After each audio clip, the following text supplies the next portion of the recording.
Well, we still have David here. We're hoping that we get him here. But again, y'all are here for the content. So we're just going to dive right in. And I'm going to share my screen as well. And we'll talk about everything. But the main thing we're going to talk about today, and as we talked about, is how to win over your champion. And then how, once you win over that champion, how do you help them sell internally? And Alex knows a lot about this. Once David, he gets in here, he knows a lot about it. And I'm just curious for you all today, everyone that's tuning in, if you guys just give us a pulse check. I'm going to ask you two questions. My first question is, what roles are you all in, right? Are you leading a sales team? Are you in enablement, marketing, SDR, AE? Let us know in the chat.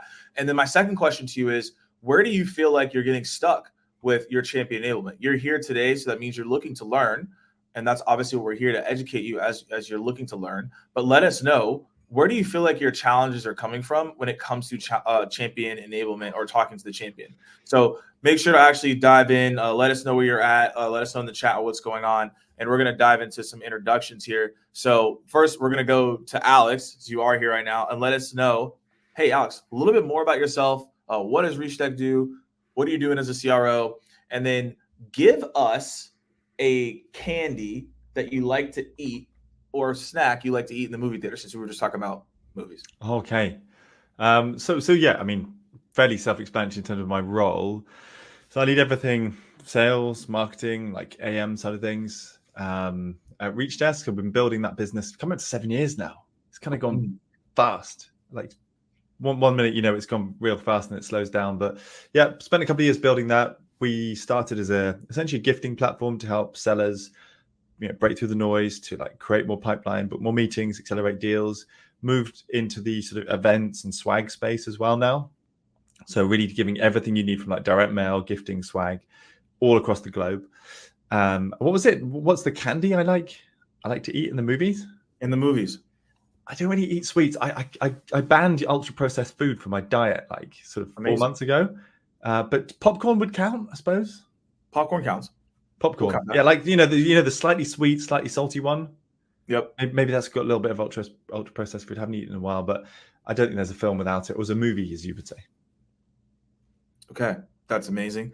And then we'll have David here soon. I've worked with David a couple times and on multiple occasions. Now he's at HubSpot. He's VP of Corporate Sales. He's got a lot of amazing things to say once we get him in here.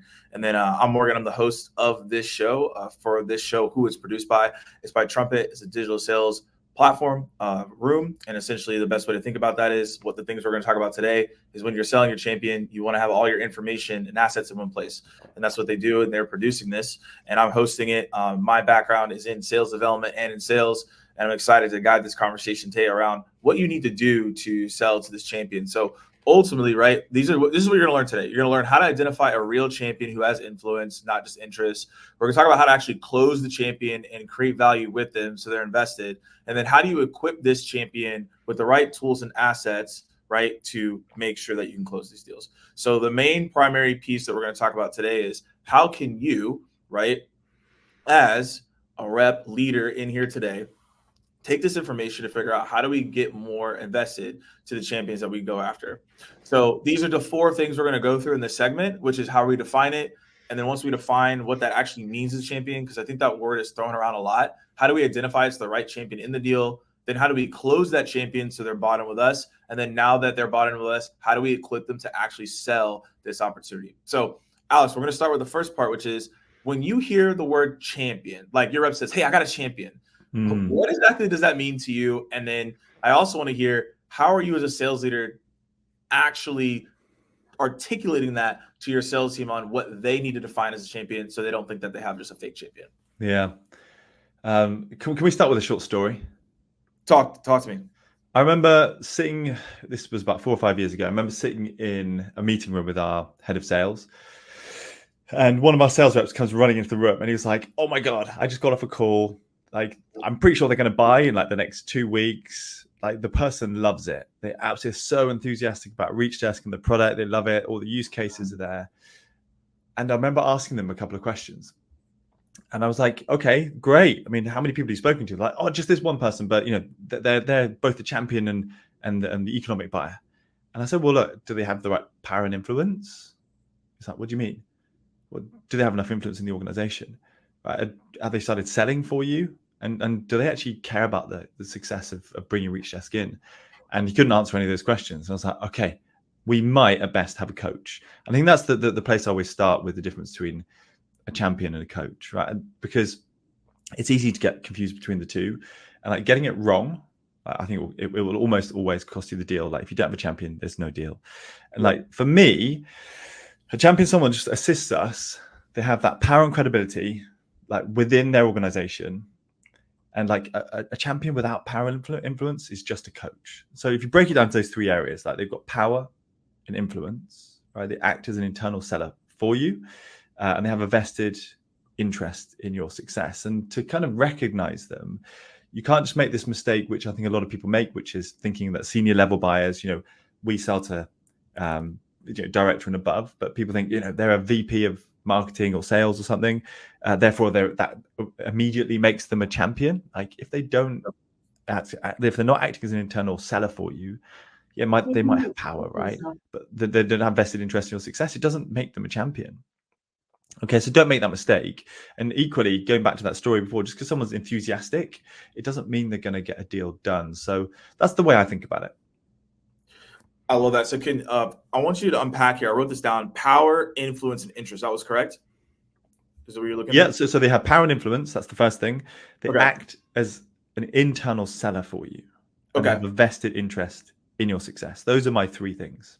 So how can everyone listening in, can you get, and I know there isn't a cookie cutter, ask these questions and then you got it, because obviously there's some nuance and discovery. I understand that. But what are some questions that people can be asking to identify if they fit these categories, if I really have a champion? And then what are some things on a call, if you hear them, you should be like, uh-oh, I do not have a champion. At best, I have a coach, or maybe I have a flake. Yeah. So let's start with like three things you're kind of looking for, I suppose. Firstly, before we go into that, it's very rare that you'll be able to identify if someone's a champion on like a first call, right? Because they might give you certain information or tick the boxes from what you can observe, but you tend to know if someone's a champion for you if they're starting to work for you, right? So the first thing that I really look for is like, we tend to use this more like the scoping proposal stages. We ask the question, like, are they giving you insider information that's going to help you build a business case, for example? The second thing is, are they really connecting you with decision makers and navigating that internal buying committee? Like typically speaking, we need somewhere between like 4 and 8 people involved. And so if I've only got one champion and maybe one other, it's not enough. So I need them working that internal buying committee. And I think the real thing for me is about how they are speaking about how your solution is solving a problem that they care about, like their problem, not like another team or something. So those are kind of the three things we tend to be looking for. I think you asked about like questions you can ask. So we talk about testing our champion a lot. If you're on a call with them, you can say things like, are you able to introduce me to your CMO, the economic buyer, for example, or CRO, if you're selling to sales or something similar? If they're not willing to get you in front of these people, this is a bit of a red flag. Right? If they're not willing to put you in front of those people or connect you or feed you that information, that's a big red flag, because they're not selling for you. Right? They're not connecting you within the internal decision-making unit, which is really important. They should. It's kind of hard when you've got most of the box ticked, but they don't know how to buy. It's a real problem. And so we ask the question, like, can you walk me through how decisions are made internally? Right? If they don't know this, they can't guide you. Right? So you're likely going to need someone that who understands this and who can guide you. So the red flags for me, I suppose, a couple are they've had no prior buying experience. They haven't run sort of similar sized deals. They kind of won't leave their lane. Right? They want to control all of it, but they're not connecting you or helping you buy internally. And and the third thing is, like, they don't tell you stuff that you don't already know. Right? They should be actively information gathering and feeding this to you as the deal evolves. And if they're not doing that, that's a bit of a problem for me. Awesome breakdown. Hey, as Alex is talking, if anybody has any questions, put them in the Q&A or put them in the chat. We want to keep this interactive as well. And the one something I want to drill into is, let's say they're not willing, right? You see these red flags, right? Is that something that you should call them out on and be like, hey, like, and not like, you're not going to say this directly. You're not going to be like, why aren't you introduced me to the C-suite? Like, you're not going to ask that, but like, what are you doing if you notice it's going wrong? And then if it's going wrong or there's a red flag, what does the seller or the enablement leader in here or the sales leader need to reflect on to be like what they're personally doing wrong that's leading to this behavior? Yeah. So I teach people to be quite prescriptive. I think salespeople, their job is to help buyers buy. Right? Yep. And hopefully the person you're talking to actually does want to buy. They just perhaps don't know how to. And so you're trying to guide them through that. But being prescriptive and saying that, typically speaking, like let's say you're a prospect of mine, Morgan, and you're not helping me, and you're the only person I've spoken to, we can get quite prescriptive about this. We can say things like, look, Morgan, I just want to call out, I've met 3 times now. And we're talking a lot about we want to get this over the line for, like, let's say, end of this month. But typically speaking, from my experience of selling this product, we typically need to speak to these people. And we haven't completed that so far. So in my experience, this is unlikely to happen. And I'm here to help you. So how do we, not can we, how do we talk to those other people? Like, what's the best way of doing that? Right. And so you want to get prescriptive about what you see. And there are lots of different ways, number of people, who they are, when we should typically meet them. So you want to almost, the best sellers are the ones that know how to close a deal, and then they help the sales, the buyer understand that and then align to it. And then you're trying to figure out the how. How do we get in front of these people? How do we present? What's the best way for us to present this business case internally to your team? And actually you're starting to drive that forward, and you can kind of help the champion level up from being a coach by helping them understand how people typically buy your product and then prescribe that to them. I love that. I think that's a fantastic breakdown across the board on how to think about it. And everyone in this chat, you can let us know if you define it the same way across the board. And now you know who to subscribe to. Do you find that the champion, this is a lasting question, and then we'll kind of get into like identifying, because we're kind of creeping in that territory. When you define the champion, do you know based on, and you've been a Reachdesk for 7 years, and so maybe this is something that you've noticed over time. Do you notice that certain personas end up just being the champion no matter what the account is?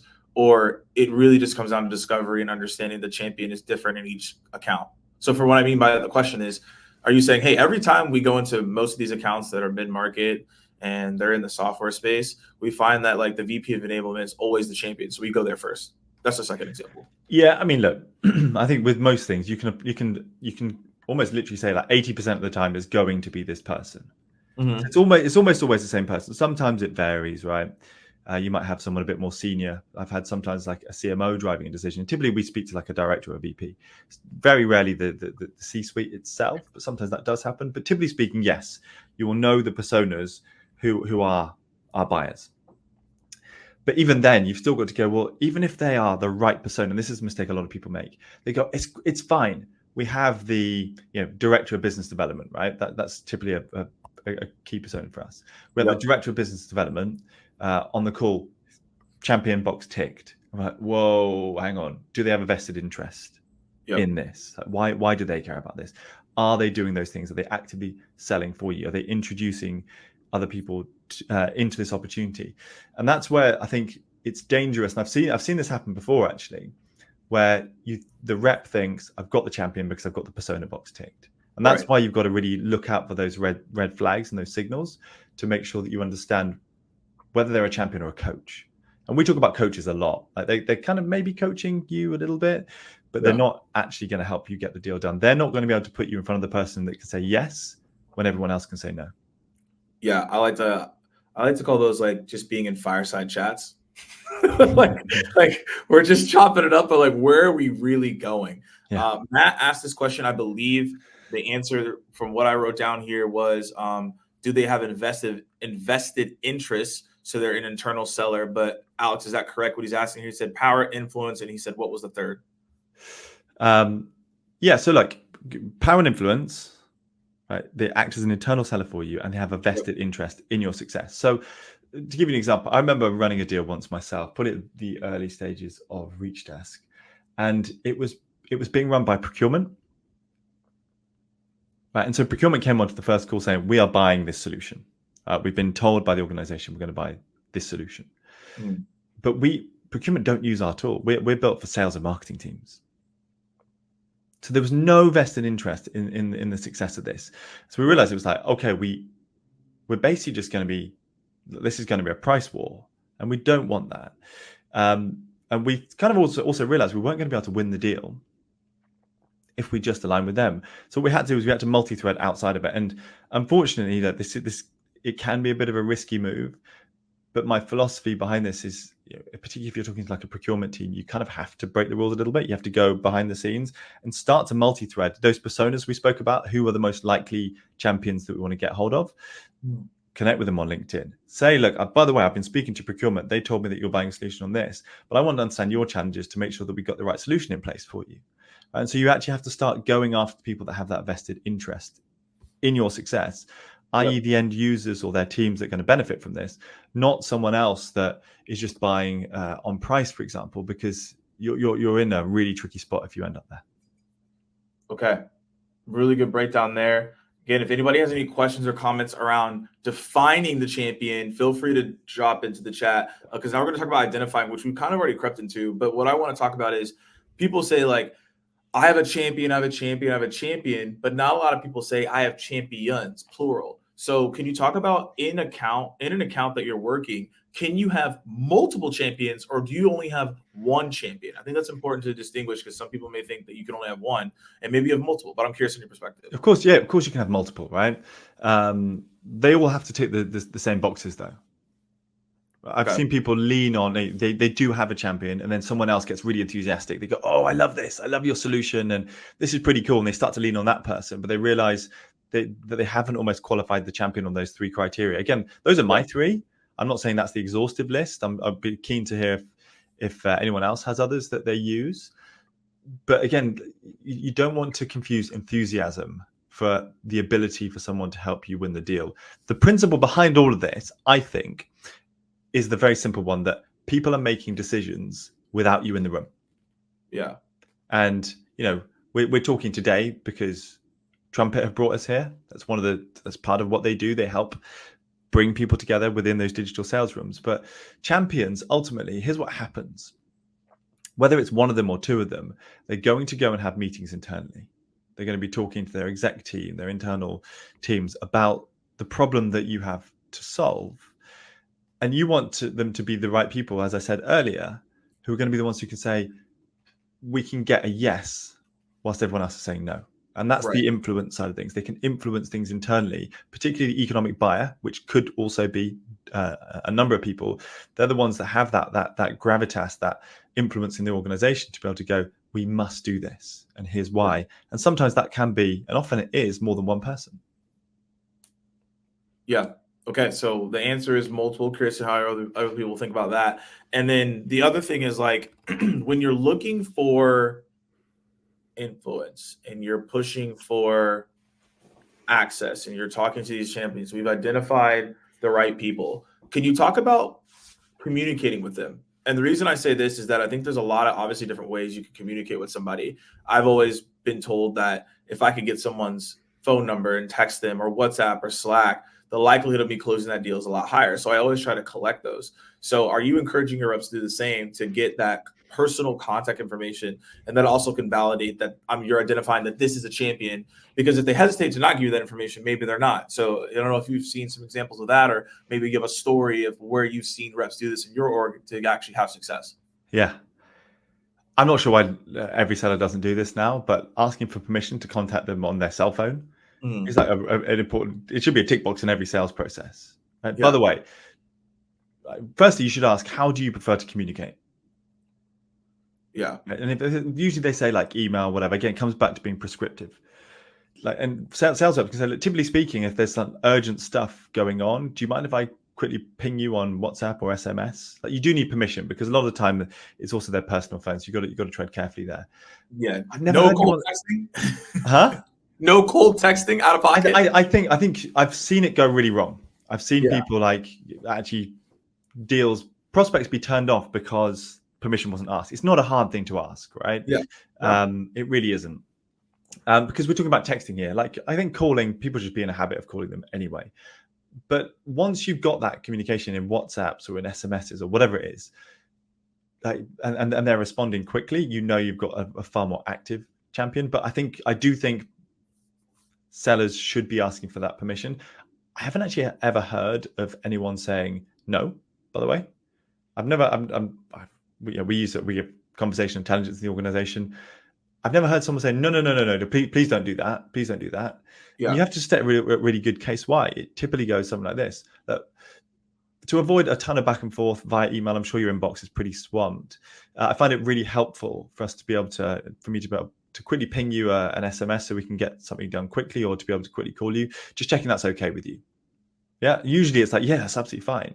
And then you should have that correspondence. And I once saw almost an entire deal done via SMS. It was a 100K plus deal. This was about 2 years ago.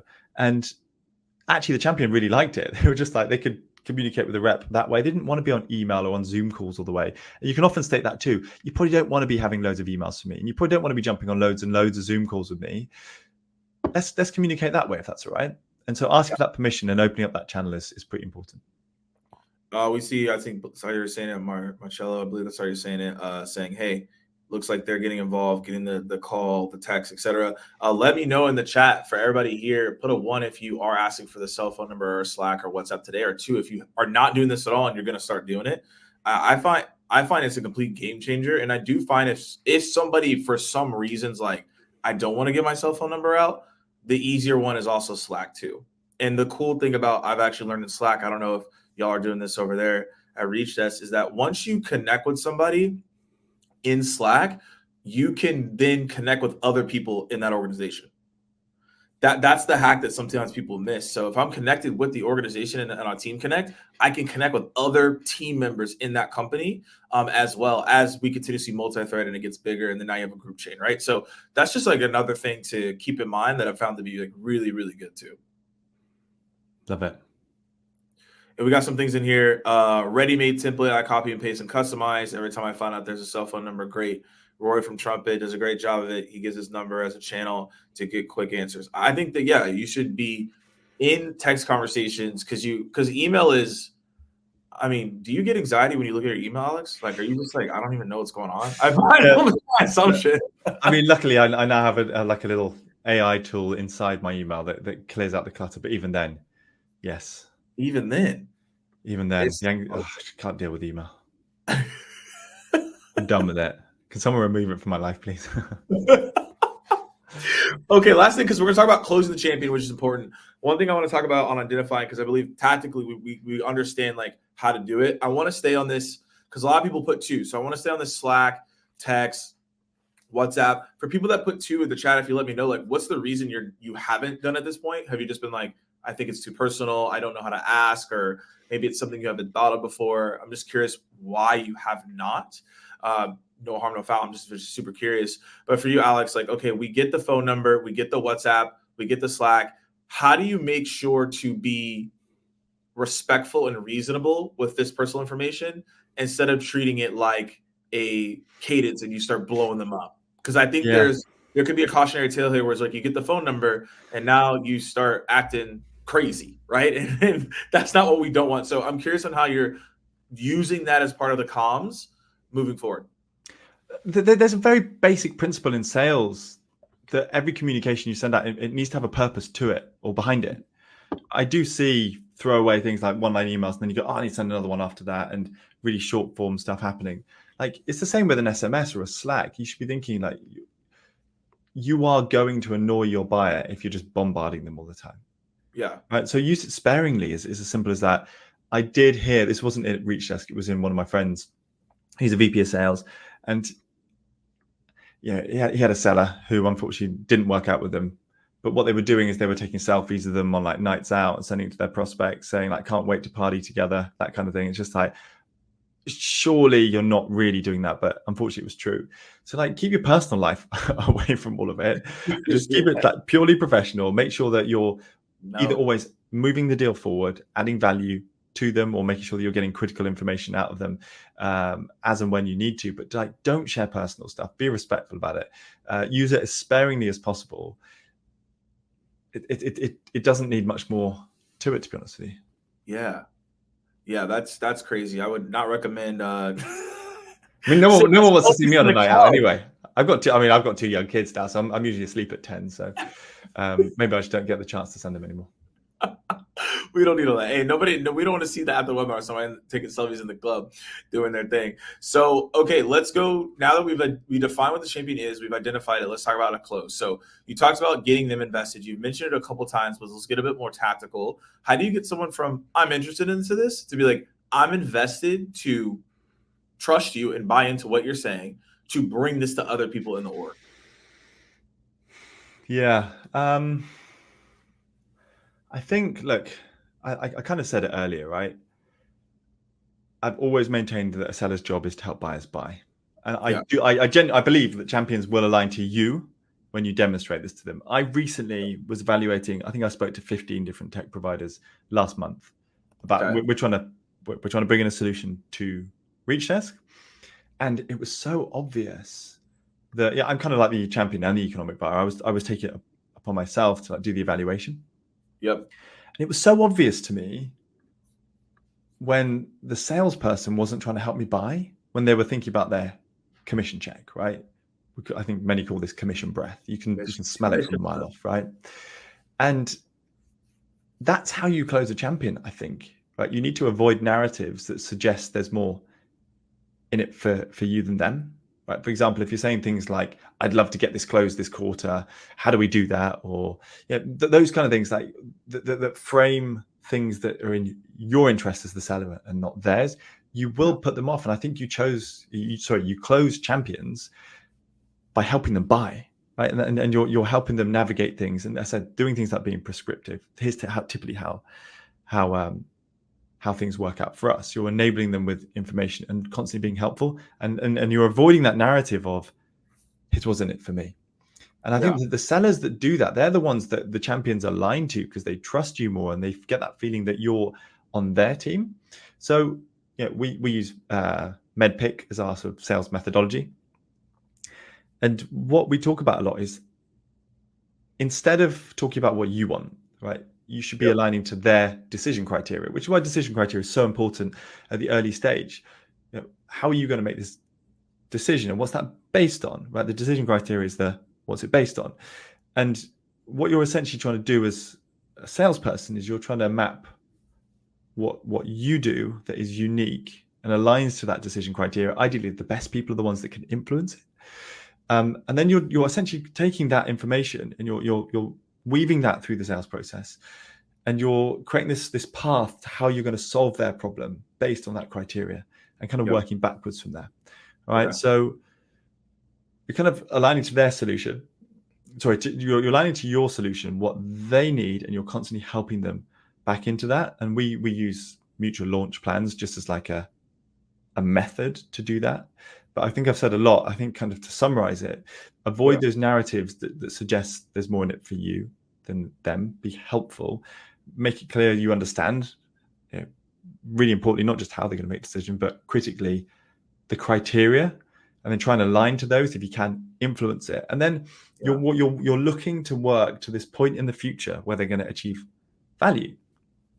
And then working back from there, a lot of sellers that I've seen work towards the close. Again, that's another big mistake. The kind of so-called mutual action plan or mutual launch plan, it maps to this point in time where you're closing the deal. And again, they can sense that, go, well, you just want my money. Yeah. Whereas if you go, no, we're going to try and help you get to value, and here's what makes us unique, and here's how we uniquely align to it, and we're going to get you to this point of value beyond when we're signing the contract. You're being super helpful, and champions are going, you're helping me achieve and solve the problem that I need to solve. And that's how I think you close them.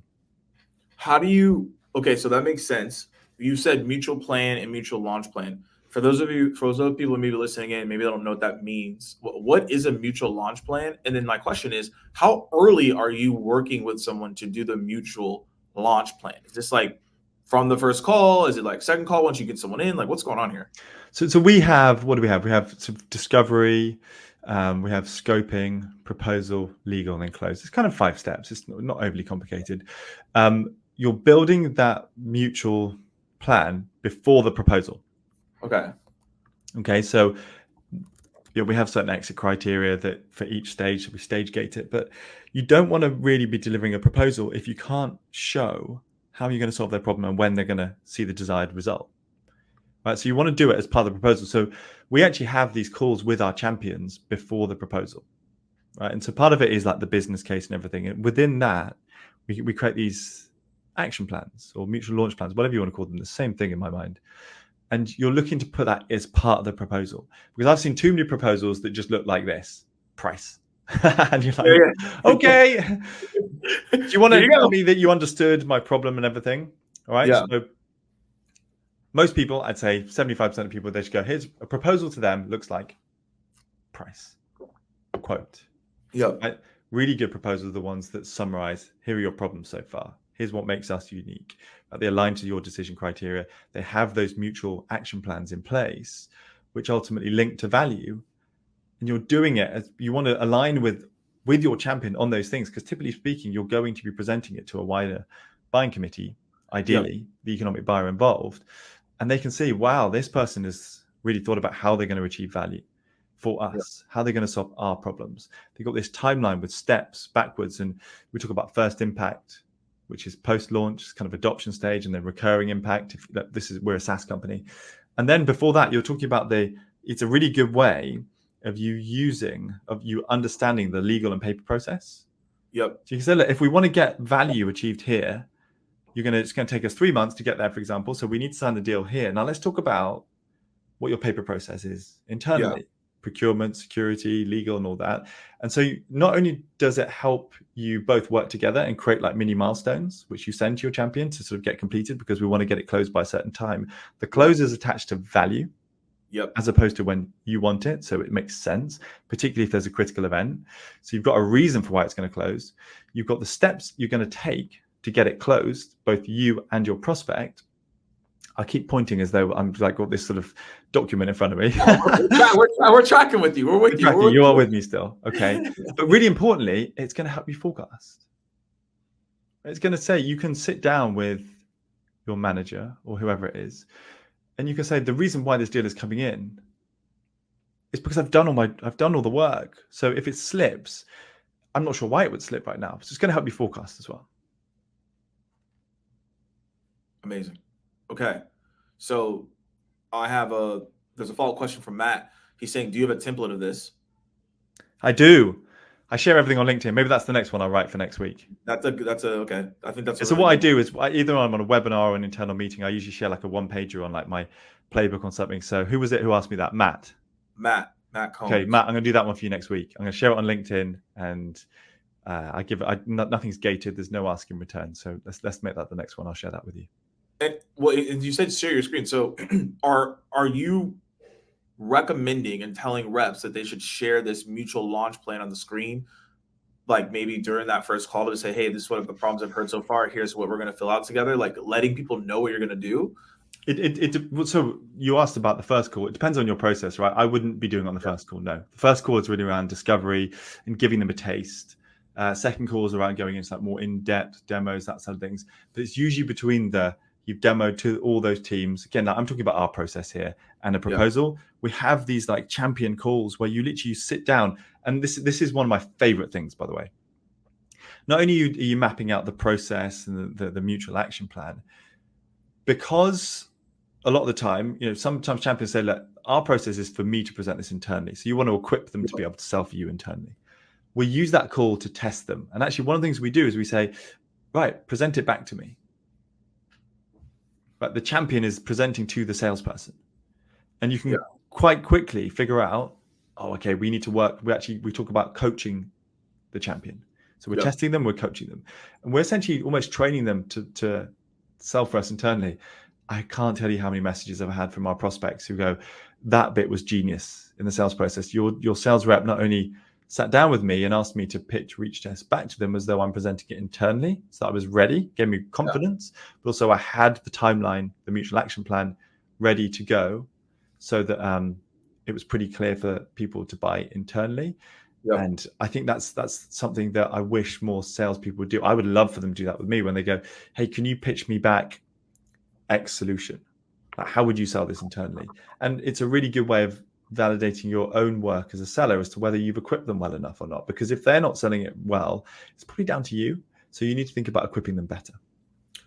That's a really great insight into to be real, like I actually do not take that step. Hey, sell it back to me. I think that's even something I'm going to take as well. Hopefully y'all take it too. And I want to clarify that step for everybody, like taking notes here across, AE or enablement or leader today. So you're saying, okay, we run this first call. Everyone's first call is different on here, depending on your sales cycle. You run the first call.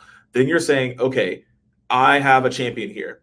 So you're saying, hey, do I need to go I have a separate one-on-one call with the champion, and it's like sell me back, and then you're releasing them to then go sell that internally to then obviously get more buy-in and get more people. That's it. Okay. I wanted to clarify to make sure everyone could take that step and do it. I think that's probably could be like a 15-minute call too. That's not 15 minutes. Typically speaking, it's 15 minutes. Yeah. Yeah. I think that's probably not, but like that step, to your point, how many people do you think are doing that step? Less than 5%. It's something that my old CRO drilled into me. And he was like, he's a guy who took a company from 0 to 1.2 billion. So, he knows his stuff. And this is, over 10 years ago. And he would say, like, have you had your champion call? Have you tested them? Have you got them to present back to you how they're going to sell it internally? And I'm surprised. And sometimes I think I've got to be a realist about this. Some people, they're not going to go, okay, so I've got a presentation, I've prepared it and everything, and they're but really good about it. Sometimes it can be a little bit awkward, but the art in it is to give people a heads up. So let's jump on a 15-minute call. You have it scheduled, by the way. So this is a really tactical thing that I think people need to embrace. Let's say, for example, you're about to do a demo with 10 people, and it's like the big demo. You've got the economic buyer, and you've got loads of influencers, you've got the naysayers, everything on there.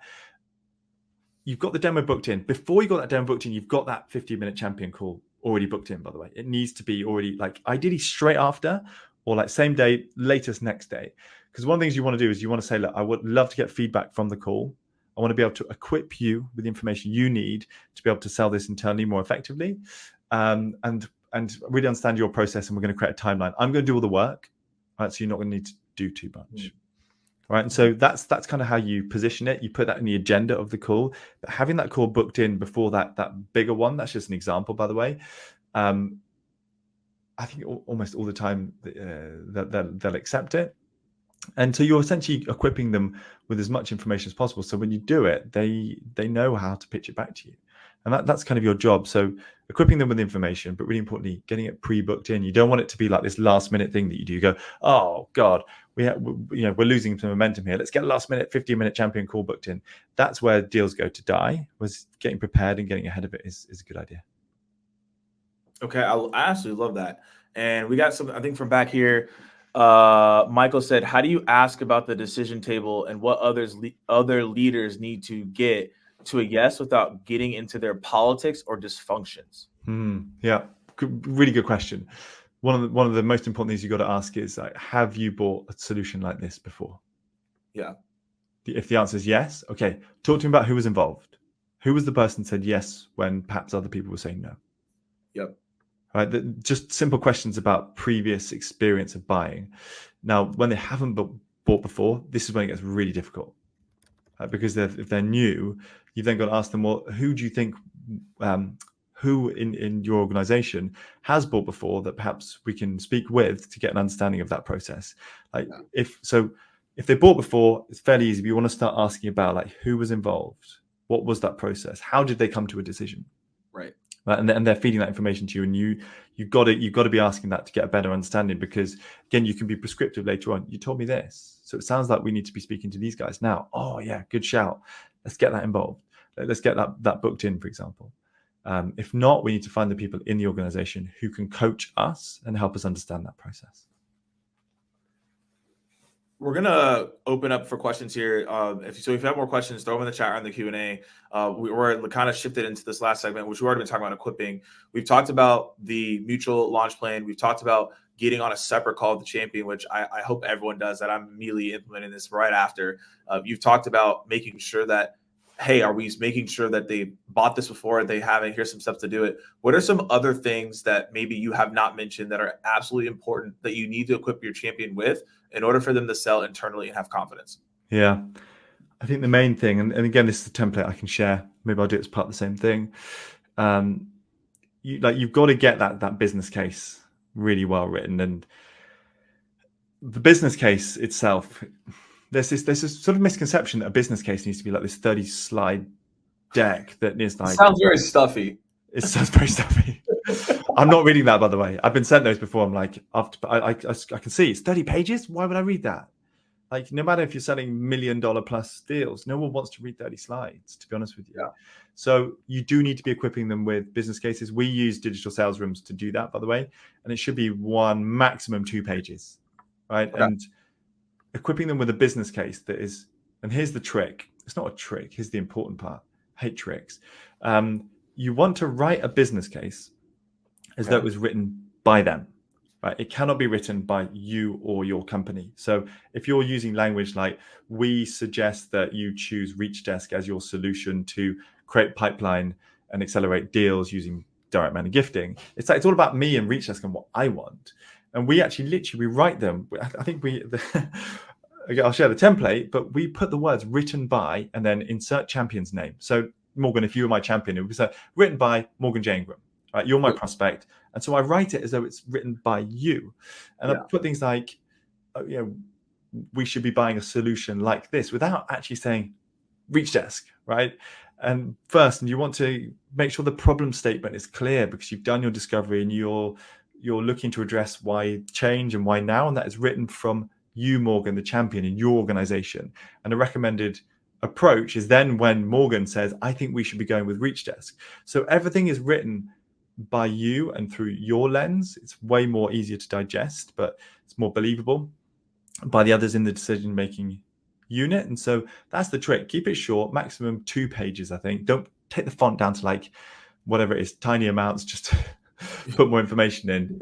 12 is fine. But make sure it's written by the prospect in their words. It's got like, I'll share the template. And if you arm them with that from all the information you've gathered, I think you'll do a pretty good job. And I'm actually looking into a way of using AI to aggregate everything from like all the calls and all the emails so that it kind of like populates that into the business case. And all the rep needs to do is just tinker with it to save them a ton of time because they can take a long time to write. That makes complete sense, right? Because if you have the template, you give it to AI, it knows what to do. Very smart. So we have about 10, 14 minutes left. This is the time if you have questions, we'll get more granular. If you found this to be helpful or insightful so far, let us know in the chat. Alex is dropping gems on us, and it's a lot of insight that you all should go do. But if anyone has any questions, feel free to drop it in here. But some people ask, hey, where can they find you? Because they want to know where the content is going to go moving forward from you. So Alex, where can they find you to find content? And then we're opening up the floor for questions right now. Yeah, I'm only on LinkedIn. I don't have Instagram or Facebook or anything. I only have LinkedIn for some reason. And as you've heard, I'm trying to get rid of my email. But like I am a real. If you haven't caught on to this already, I'm a big sales nerd. I love writing about it. I love the game. So I write stuff every week. I usually do a post a week where I write like a playbook on something like this, and I just share it with everyone. But I also write about outbound and everything. So just get me on LinkedIn. Perfect. Find him on LinkedIn, ask some questions there. That's the best place to go. We'll see if we have any lasting questions here. My lasting question here to you, if no one else has any, we can wrap so people can move on their day, is okay, we've done the whole thing, right? We know what the champions are, we've identified them, we know how to sell to them, we know how to go about it, etc. Let's say that you are finding that you are not getting to access. People are not wanting to do the 15-minute call with you. What is the one thing that people need to work on if they're not able to, if they're getting a ton of coaches, they're not getting real champions, and even if the champion is an actual champion, they don't want to do like a 15-minute call with them to actually like help them sell internally? Yeah.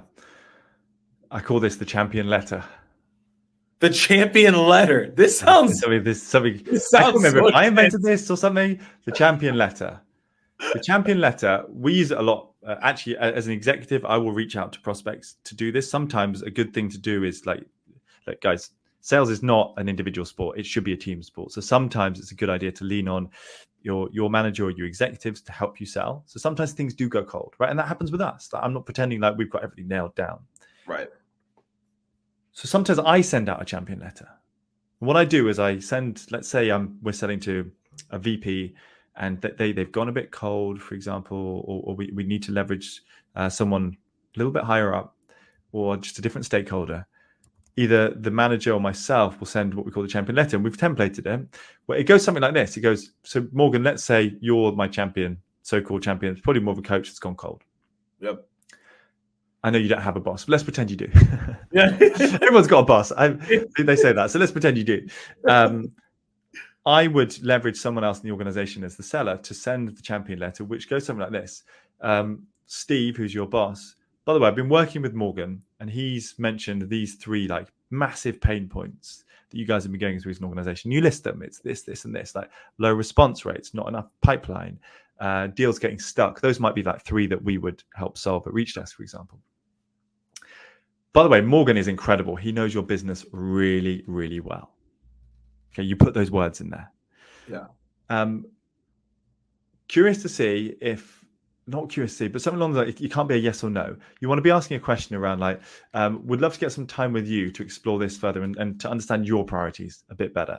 Now, what's the best way of us doing this, right? And so you're starting to ask for the meeting, but the purpose of the letter is you're feeding information about your champion, to the economic buyer or someone higher up, about the problems, because they may not be aware of them. Yeah. Right. You're congratulating the champion, because a lot of the time what happens is this person then goes to Morgan going, hey, Alex over at Reachdesk is like singing really highly of you. Like you're really singing your praises and says you understand the business really well. And I didn't know these problems. You can start to reactivate the champion and get someone else involved. And then you're looking to get time in with them to try and connect the wagons here. So that's something that I found to be quite effective. So one is like use more senior level people within your organization to help you sell. If you can't do that, you can still do it yourself. Go a bit higher up, send that champion letter out. You're looking to book time, but you're looking to get on their radar. This is the problem that you're trying to solve. So that it then becomes a priority for them. Amazing. And are you CCing the champion on this communication? No, don't CC them. All right. Okay. It's a side avenue. It's a really good question. Don't CC the champion. Yeah. That is a good question. Because like you don't want to get caught up. Okay, no. We got a lot of stuff here, y'all. The main 3 things I would say is that power influence, right? We talked about in the beginning, and then like do they have heavy investment so they can sell internally? Then we had, hey, get the mutual launch plan and make sure that you're working on them together, getting that call with them to go through like how would they sell what you just sold them, right? Internally, so they make sure you're on the same page. And that champion letter, that's a really good one. Then we have like 2 lasting questions that we're gonna get to real quick, and then we're out of here. So this question was, what is the most typical things that your champions ask you to equip them with, and how long did it take you to prepare it? Would love to understand, because I have a small sales team who do everything, basically full sales cycle. So what was the question? What are they? What are the most typical things that your champions ask you to equip them with, and how long did it take you to prepare it? That's what they're asking. Yeah, I mean, look, most people ask for like, what's the ROI that you're going to be able to produce for us? They want social proof, not social proof, but they want to speak to other customers that have achieved something similar. I don't think there's like a 1-2 thing that they always ask for, but what champions are looking to do is, there's a lot of fear in this market now. I think when I started selling 15 years ago, you could show up, get a presentation, you kind of close deals just by presenting. There's so much information out there. It's really annoying. I used to love it. There's so much information out there, and so people are afraid of getting fired for bringing in the wrong service or provider. And what you're trying to do is you're trying to mitigate the risk on that. And so that's what they're looking for. They're looking to be sure that this doesn't put them in a worse position. They want to be sure it's going to work. I do think, Morgan, there's this myth that like 85% of the buying journey is completed before, and everyone is talking about they've kind of already made their decision. If you're a really good seller, you can influence that decision. And so what you're trying to do is you're trying to remove the risk for them. You're trying to be as helpful as possible. You're trying to make this what I call a no-brainer, right? Make it a no-brainer for them. And that kind of answers the question. Like you need to be feeding them that information that's going to make them comfortable about going with you. Amazing. And the last thing is, someone wanted to know what AI tool you were using for your email. I think that's what they're asking. Oh yeah, I use Fixer. Fixer, cool. FYXER. It's really good. Alex, It's always a pleasure with you. You always are a wealth of knowledge, and I hope that everyone else listening in is taking in the information that you shared here, that you graciously shared. Make sure to follow Alex. Again, like you said, he's diving in deep with very practical things that you can do as a sales professional and in your business, if you are leading a business unit or a sales unit. And that's all we have for today. So we appreciate y'all. Thanks so much for the questions. Thanks for your engagement, and we'll see you all on the next one. Nice to see you, mate. Thanks for having me. Actually, cheers.